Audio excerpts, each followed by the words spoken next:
Hey everyone, welcome back to Scrummy. Today I'm making a red cabbage, apple and cranberry dish for you. This is a really lovely dish. It's a great dish to make ahead, freeze and heat up on the day that you need it. So it's a perfect dish for Christmas Day.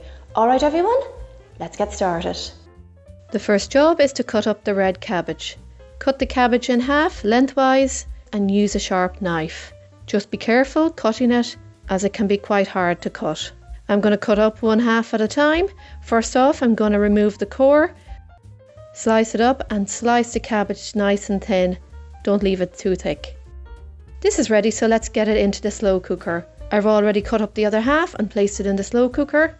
This red cabbage can be made in a saucepan on the hob or in the oven, and I'll include instructions how to do this in the recipe. This looks like a big amount of red cabbage, but it will reduce down to half. Now add in the other ingredients. Sliced onions, dried cranberries, chopped garlic, brown sugar, apples and spices. I'm adding nutmeg, cinnamon and ground clove. These all give a lovely Christmassy flavour to the red cabbage. Grate in the zest of one orange and squeeze in the juice as well. Finish off with a few tablespoons of white wine vinegar and port. The port is optional but does improve the flavour of the red cabbage. I bought a cheap bottle of port just from making this dish. Give everything a good mix and get it into the slow cooker. This needs to cook on high for 4 hours or low for 8 hours.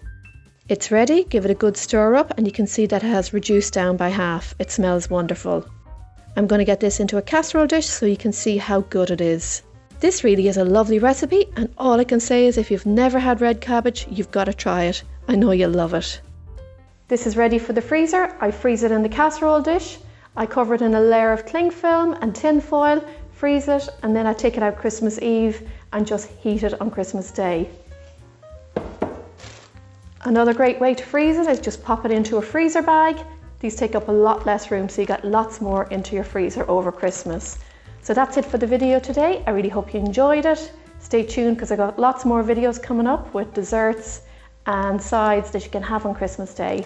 Alright everyone, don't forget to subscribe. Happy baking everyone. Bye bye.